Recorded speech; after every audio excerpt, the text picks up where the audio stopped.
because I do feel like I'm kind of the tip of the spear, so to speak, for our organization. Emissary. I just feel like I got a promotion. This is good. Yeah, we're on a mission. And so an emissary would be exactly what I am. I mean, we're trying to transform 10 million lives by giving people a chance to, to play the game that the wealthy and the influential are playing every day, and we just teach them the secret language that separates the haves and have-nots. Yeah, I mean, I've been on the road a lot lately, and I've been doing missionary work.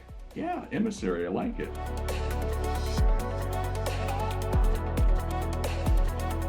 So I was doing some layman research, looking at happiness and that sort of thing. And I was trying to find out who's got the definitive answer to happiness, because there's so many books out there and so many people have done research. But I finally found there was a University of Michigan researcher who came up with the one predictor of happiness. The number one predictor of happiness wasn't a new job, a trophy spouse, private jet, all that sort of thing. It was a feeling of autonomy, of control over your own life, of agency.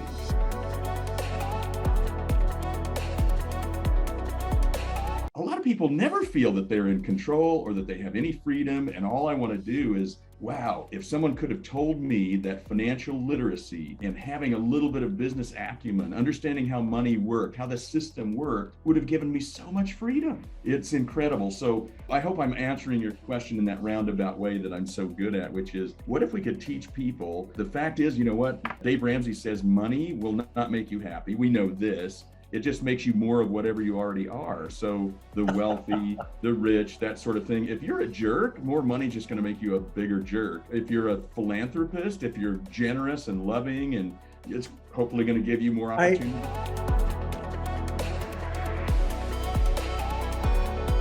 Dr. Bob, that critical number, everyone has one and everyone has financials. You have a not-for-profit organization. You still have to make money and generate cash. Otherwise, there's no mission. That's just the way that it works. And what Jack found out so long ago is that it isn't the stuff that we make or the services that we provide. The organization is the product. And so if you're a mission-driven organization, including not-for-profits, it's going to be constituents served, perhaps, is your critical number. You still have to make money and generate cash. If you're a business, these veterans I was telling you about, a lot of their businesses are around defense or government contracts. One of them paints government buildings, all this kind of stuff.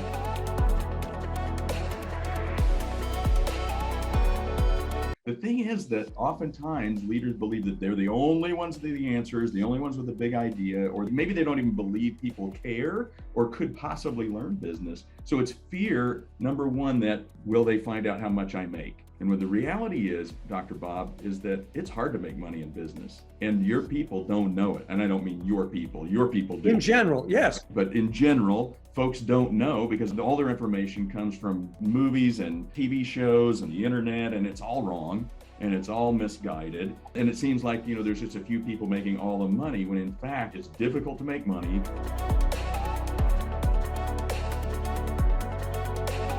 People are so creative in how they're providing a stake in the outcome with people that being a part of the Evergreen Cooperative in Cleveland is about healing broken economies left over from the Rust Belt, healing communities, meaning neighborhoods and houses and apartment buildings where now people are investing in them. You're healing a broken financial system, meaning that folks that have maybe they're in debt, they have bad credit. You're healing all of these things through business. And what does that do for me as a part of that organization? My God, these are the only people in my life that have potentially invested in me or believed in me, and you're showing me a vision I couldn't have imagined myself. Well, that to me is transformational leadership.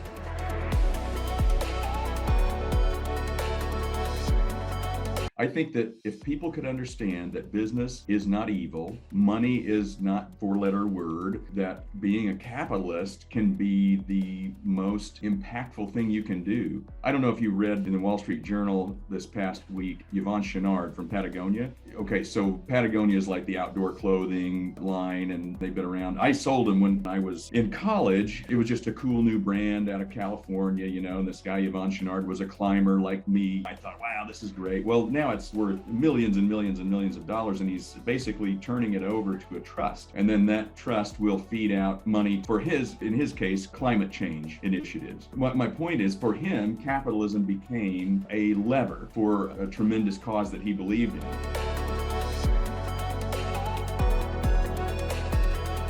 So I read these articles and I go to these conferences and I go get training and whatever. You see what I mean? Constant improvement. Well, I'm all about continuous improvement in my life. And I think you've known that, as you've observed me, as I'm seeking, how can I be better? So I think people want better. It's just that maybe they haven't seen the example. They haven't had the opportunity. They didn't have the resources. And in the case of Netflix, it is going back to what you said, is that life is dynamic. You better keep improving or you'll be left behind. And you need people in your organization to constantly develop, constantly grow. That's what you guys are. To me, you are the growth. You're like about growing people to get to that ultimate potential of each of us. Well, if we don't keep seeking it, we will suffer entropy. We'll just, okay, well, whatever. And organizations do that too. If we don't grow, we die.